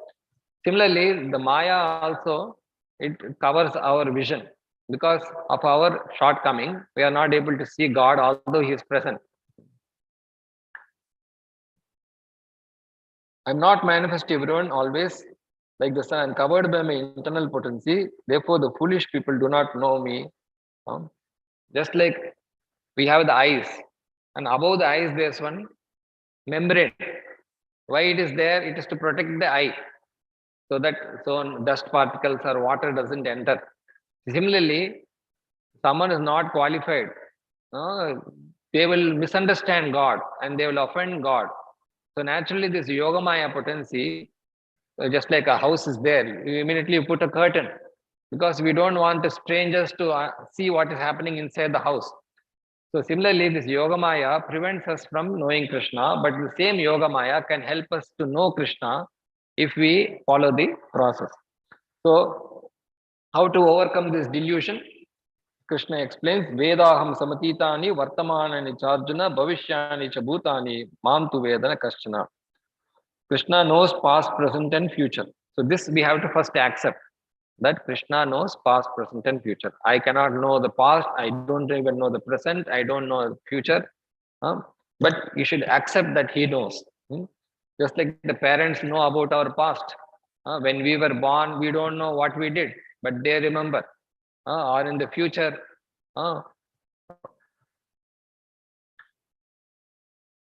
So what is causing the delusion? Although God is telling about himself, what is preventing us from knowing him? Here it says, Ichcha dvesha samuttena dvandva mohena bharata. What is the disease? The disease in us is unwanted desires. And when our desires are not fulfilled, we become angry. Just like the child is there. It has unwanted desires. And when the desires are not fulfilled, it becomes angry. Even though the parents can do much more than what he wants, he is not willing to accept. So Krishna can do much more than what we want. But because we are attached to some desires and we are angry with him, then it produces duality, which means we see things separate from Krishna. We don't identify things with Krishna. Sarva bhutani sammoham, sammotion that cause an illusion, bewilderment. And sarva sarge yanti paranta. Sarge means, again, they come in contact with the body. God has given us this human body so that we can appreciate God and serve God. But once we don't do that, then again we have to take another body. So then who can do this bhakti with determination? Esham tu antagatam papam jananam punya karmanam te dvandva moha nirmukta bhajante mam dridavruta. So here Krishna says, to overcome this sinful nature, the nature of going against our dharma, is you have to replace it with by original dharma. Supposing you are sick, how did you fall sick? Because of bad habits or bad food. So how do you recover from that sickness? By good habits and good food. Similarly, right now we are doing everything wrong, and the way to overcome that is to do the right way. So once we start doing the things the right way, you get confidence to continue to do that. So unless you begin devotion, you're not going to get the determination. Some people say, oh, no, I'm not ready. I need some more time. But the more you postpone, the more you become weak. You have to begin. You have to start somewhere. Just like all of you, you came here because you were determined. Somewhere you started the process of trying to get admission. And now you are where you are. So even in bhakti, we have to make the beginning. Then one question may arise, okay, if I do devotion, will it solve all my problems? So Krishna says, no problem. I am the source of the problem. So I can remove the problem. Although he doesn't want to create, just like the electricity department, it doesn't want to put you in problem. It is trying to help you by producing the applying the electricity. But by mistake, if you misuse that, you get into harm. Similarly, God is trying to help us, but somehow we are not able to take benefit and we are struggling. But then Krishna says, if you do this devotion, you will learn to benefit from the same energy which is right now causing harm. Just like antivirus is there, virus is, but antivirus is like a vaccine is there. Vaccine is also virus only, but it's in a controlled form and it's helping us to overcome the effects of the virus. Similarly, Krishna says this bhakti will help you to solve your problems also.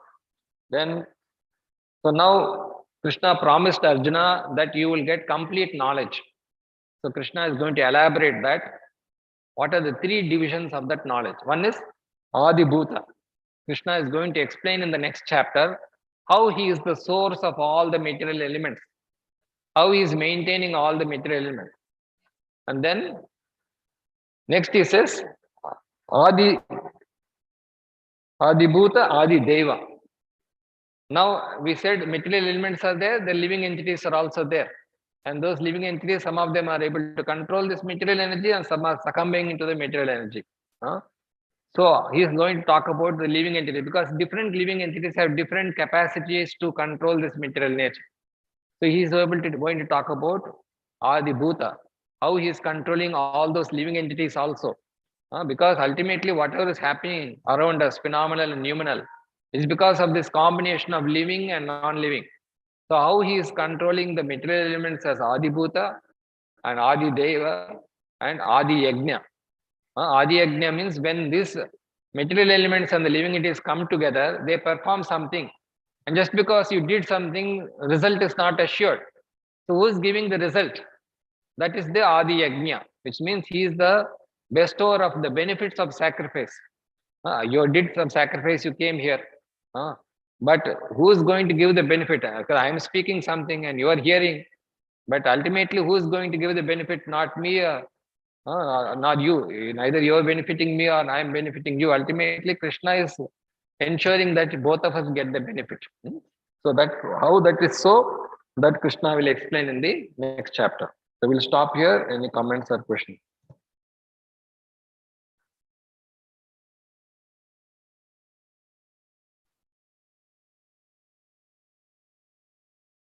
Normally, if it's just online class, we finish it in 1 hour. But because it is a hybrid, we are trying to take more time because I'm talking face to face. Naturally, I try to communicate better, and so that it is understood better. So it's not to prolong the time, but to any questions either on the chat or in the audience here. Yeah. If you don't understand, you can ask, or if you understood something, that also you can tell, because someone may not have understood what you understood. But when you tell, I have told it, but when you tell and others hear, they will understand also. So please come forward.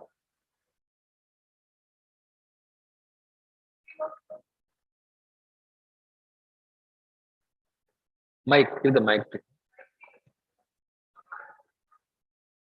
Okay.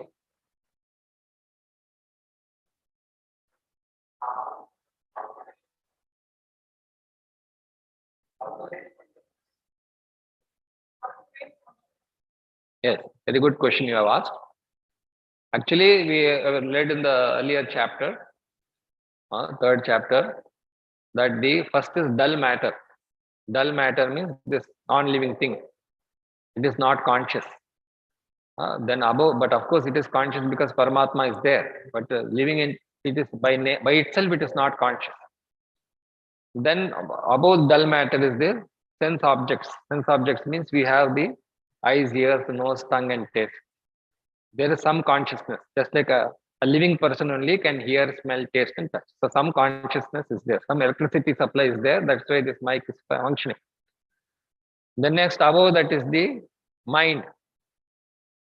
Mind is also why my mind is functioning, because some consciousness is there. I'm awake.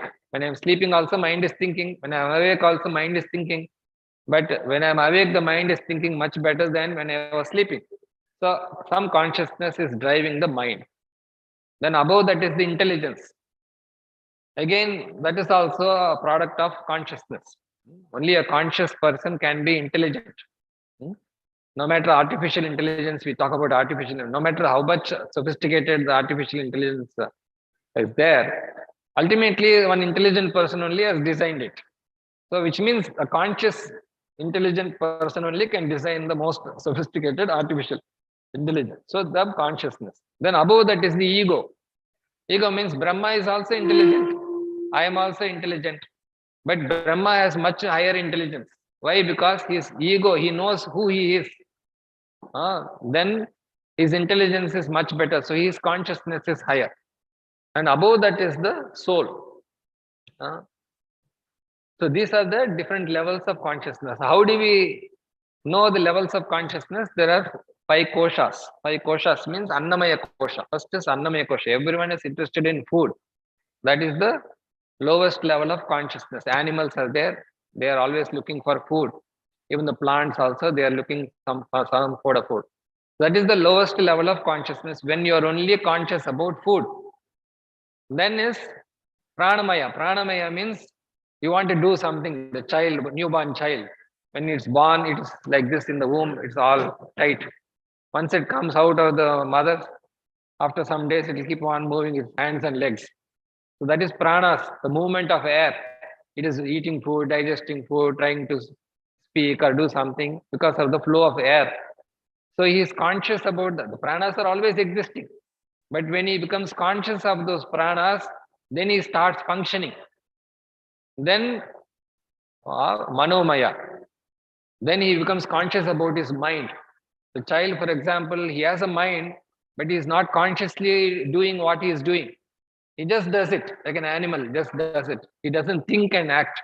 But after one stage, you become conscious about your mind. That yes, I have a mind. I have a body. Now, the child, for example, even if a snake comes, he doesn't know that the snake can bite me and I die. But at one stage, become conscious that I have a body, I have a mind, then I have intelligence. That is another state of Jnanamaya.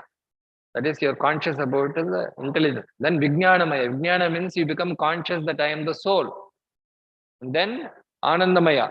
You become conscious about God, how he is controlling matter and energy or living entities. So these are the different states of consciousness. First of all, we should know what are the levels of consciousness. The next question is, how do we rise through these levels of consciousness? So although we have to come to realize God, we have to begin with the lowest.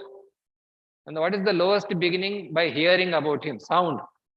The sound is the origin of all the 5 elements, earth, water, fire, air. So unless we hear about God, we cannot elevate our consciousness. So what to hear about God? Hear the names of God. Hear about the pastimes of God. Hear about the qualities of God. And hear about the form of God. So once you start hearing, then we can step by step with the 9 process of devotional series where we engage our body, mind, intelligence, and ego. Then if you follow the Bhagavatam description, how different people engage different senses in different ways, then we can slowly, our consciousness will evolve. Hare Krishna. Want to add to that? Fine. Consciousness means awareness. So when you are a child also, you are aware of something. Now also you are aware of something. But for that you did something to raise your consciousness. So we have to do something, and that is the process of bhakti. Yeah.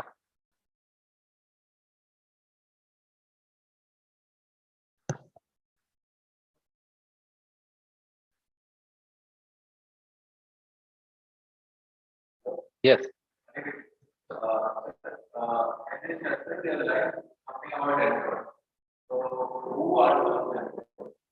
Demigods means they're empowered by God on his behalf. Just like the Prime Minister is there. He has a cabinet of ministers. He can do it by himself, but he nominates some people so that they can do more benefit to whoever needs it. So God himself can reach out to you, but since we don't want him, then what he does, he makes some arrangement so that the benefit still comes to us through someone else. So these demigods are empowered representatives. Just like we have ministers for different departments, finance minister, a health minister, Like that, different science ministers we created, but they are created, they are designated by the prime minister. Of course, this is a material example, but they want to voluntarily serve God. God can himself do it, but they come forward and say that, for example, I can do this program by myself, I can come and set up the mic, everything I can do, but some boys have volunteered to come and help me. So these demigods are also living entities like us, but because they know about God better than me and they have served God in the past, they volunteer to help assist God, and God accepts it. Okay, they want to serve me, and no harm in that. It's a reciprocation of love, so he empowers them to take care of the needs of the living entities. But one problem is, these are the living entity creates some artificial needs. Just like all the food your mother can prepare at home itself, but then you say, no, I don't like my mother's preparation and I want to eat something. Then what she allows, okay, you go to the restaurant and eat. So like that, when we are not convinced about God, then we tend to seek out those things from someone else. And after we realize that, okay, this person is also very limited, then we come back to the God.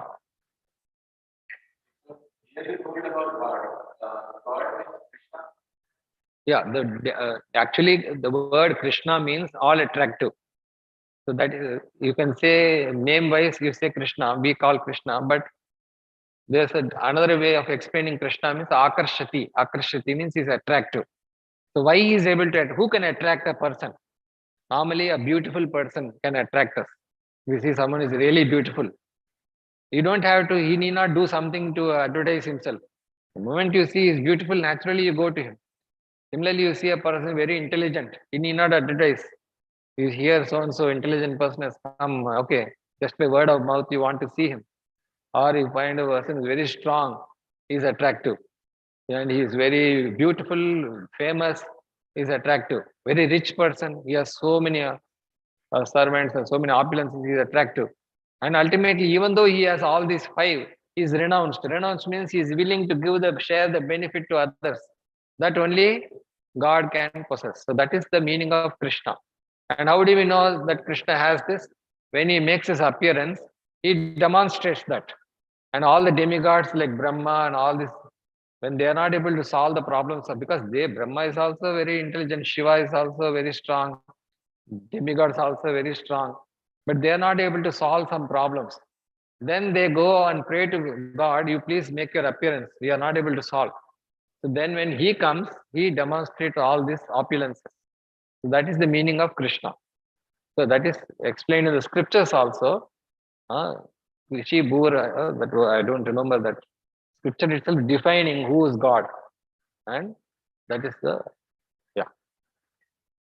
Here, Lord Krishna says about various yoga. Yeah. Like Karma Yogi, Snang Yogi, and Bhakti Yogi. Yeah. But Lord Shiva is considered to be Adi Yogi, it's the first yogi. Yes. So why so? Lord Krishna knows everything that he should be the first yogi. So just like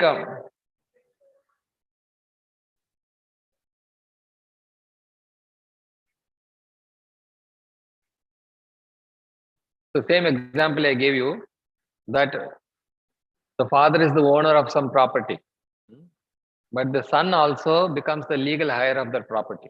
He has not done anything, but because he has a relationship with that father, he gets it. So likewise, Lord Shiva, because he is very intimately associated with Vishnu or Krishna, he naturally possesses opulences.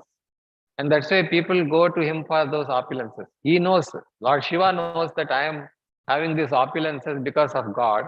So he is not attached to it. That's why you see Lord Shiva is always in the burial ground, Smashan, and he is naked. Because normally if you become rich, I want to wear the best jewelry, best clothing, make myself very attractive, everything, so that all people will like me. But Shiva is renounced because he knows that God has given me this, I don't need it. And whoever comes to worship Lord Shiva, he will freely give it to them. So whether it is beneficial to or not, he will give you. Ashutosh means easily pleased. If you just follow the basic things, he will easily give you. But he doesn't need that. He is not attached to it. So that's why he is known as Adi Yogi, as you said. That's why you see Lord Rama also is worshipping Ramesha. That is to show his greatness. But they know how great they are in comparison to God. They know that relative to God, they are his servants. But for us, it's like a benchmark. If you want to be the best yogi, and it's better to take training from already who's achieved that. So in that sense, Lord Shiva is also one of the authorized sampradaya gurus. We have 4 sampradayas. One is Shri, that is Lakshmi. If you want to approach Krishna, you can approach through Lakshmi, that is known as the C sampradaya. Then if you want to approach Krishna, you can approach through Brahma, that is known as the Brahma sampradaya. Then if you want to approach Krishna, you can approach through Rudra, that is Shiva. Or if you want to approach Krishna, you can approach through the Kumaras. Kumaras are the sons of Brahma, mental sons of Brahma. So in that sense, he is the Adi Yogi because he is like a yoga master.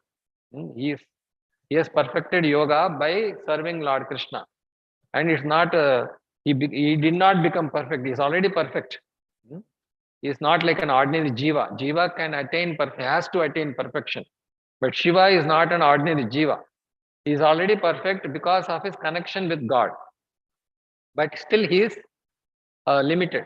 He is different from Krishna. Just like milk and curd is there. The analogy is given in the Brahma Samhita that milk is there. From that you can produce curd. Property wise, they are similar. But from curd you cannot get back milk. From milk you can produce unlimited amount of curd. But from curd you cannot produce milk. Similarly, from Vishnu is the source of Shiva. But Shiva cannot be the source of Vishnu. That okay?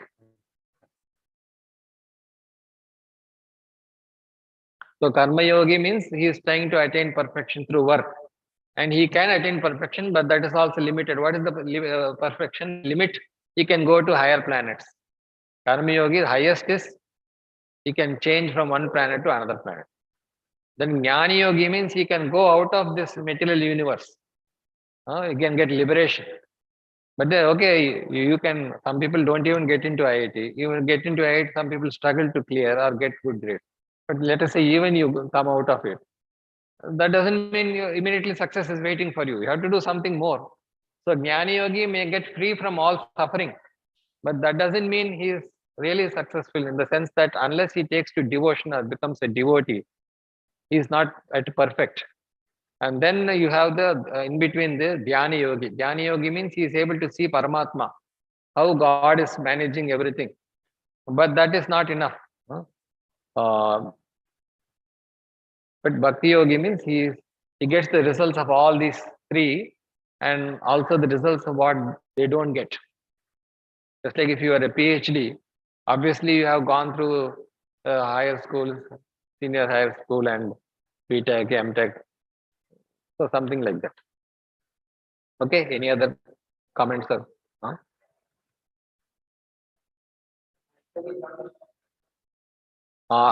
First yogi is Krishna is saying. Yeah. Yogeshwara means he is the master of, which means he is possessing all those energies. And others are using those energies. Just like the owner of the house is there and tenant of the house. Tenant is also using the house. But he doesn't own the house. So the opulences that the yogi gets is not his opulences. They are given by the Yogeshwara who is possessing the opulences. Arjuna is also yogi in that sense. That's why he could fight with Lord Shiva, Pashupatashtra. Arjuna got the Pashupatashtra. He fought with Lord Shiva and defeated Lord Shiva. Why? Which means Arjuna is also yogi. But how he is yogi? Because he is a devotee. You go to all the Vrindavan Dham, Puri Dham, Dwarka Dham, Lord Shiva is there, Kshetrapal Shiva, Rameshwaram Dham, everywhere. Wherever Vishnu worship, Shiva will always be there. Even in Jagannath Puri temple, Lord Shiva is there. Okay, any other? Bhagavad-Gita chapter 2, verse 47. So, Lord, that we should put all our work, not while activity goes to wonderful and not but ultimately one thing is going to one we want very good.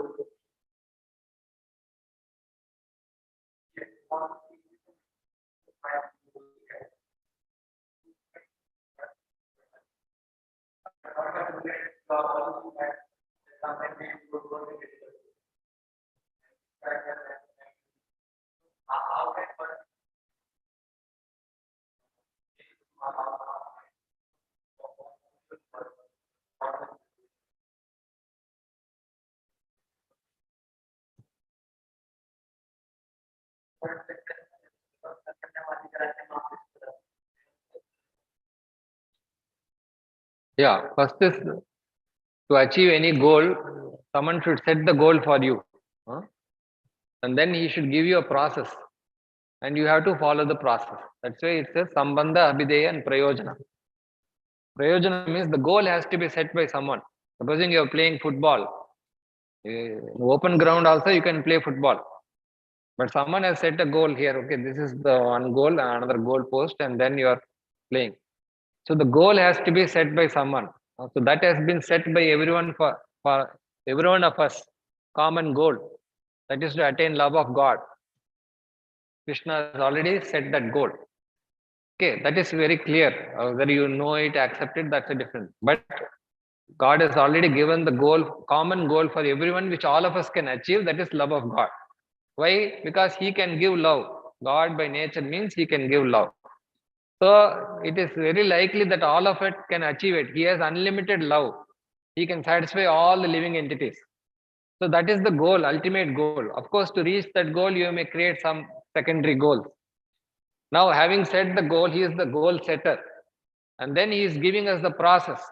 First of all, He is telling our relationship with Him. Just like if you have to reach a goal, you should know first where you are. So He is telling us clearly who are we. So first we have to realize ourselves. So that Krishna is giving us so many processes. Like you read the scriptures, you approach the spiritual master, you hear my glories. So that at least slowly we get to know about ourselves. We know about God. And then what is connecting us between Him and us is the Bhakti Abhideya. That is the Krishna Sambandha. First of all, we should understand what is my relationship with God. Because He is the one who is setting the goal for me. And then He has given a process for me to achieve that goal. What is that process? He has given us Bhakti process. So that's what this chapter is talking about. How, by doing Bhakti, you can accomplish all your material and spiritual goals. Right now, we don't know that. Theoretically also we don't know, practically also we don't know. But Krishna is saying, if you know about me, and you will know about yourself, and also how to attain me. If you attain Krishna, you can achieve all the material and spiritual goals. For example, Arjuna was there, his goal was to win the battle. And Krishna helped him achieve that. And before he achieved that, he also achieved Krishna, which means he could understand Krishna. Because Arjuna's concern was, even if I may win my battle, I may lose something in my life. That is, I may lose my soul. So Krishna assured him, not only will you win the battle, but you will also come to me. So, if you are not succeeding, either that failure can also lead you to success. Sometimes you're playing a game, 1 or 2 sets you lose, but that doesn't mean you lose the game. You can come back anytime. So it's not necessary that you have to achieve every goal in life.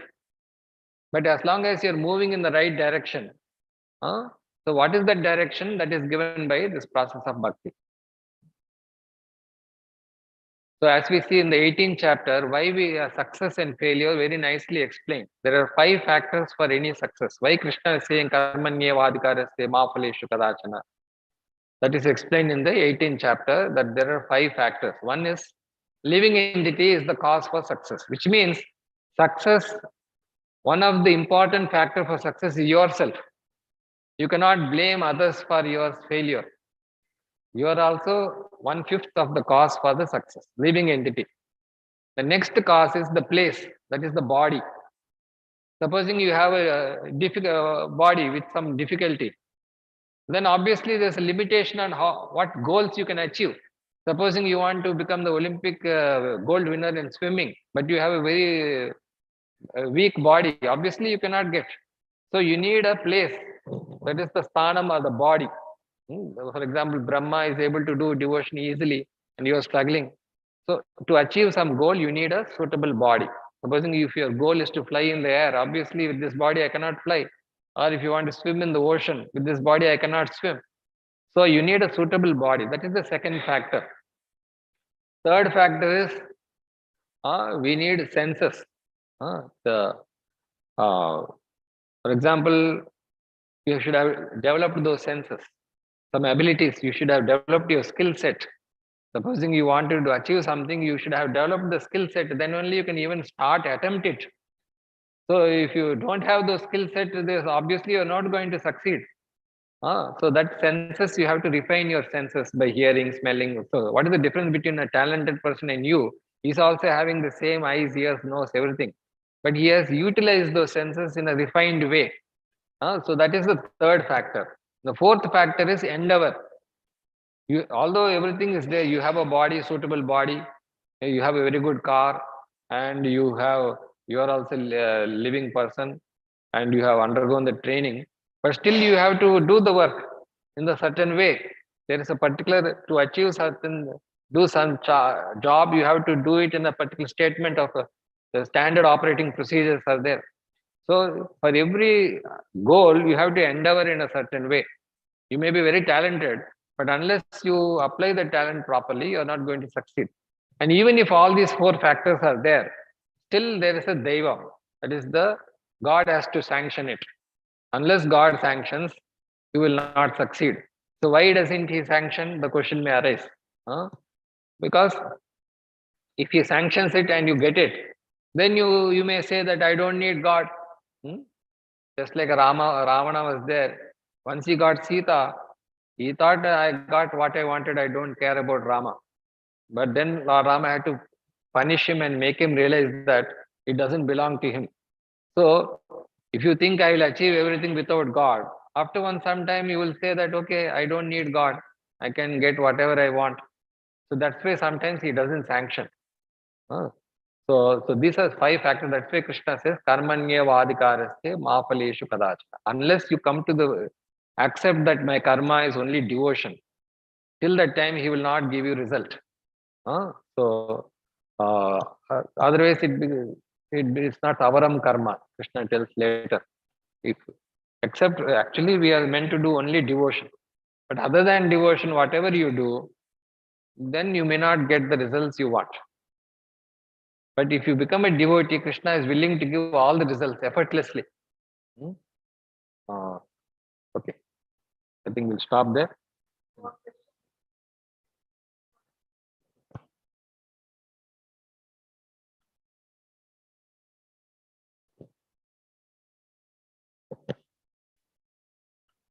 Okay, thank you very much for your patient hearing.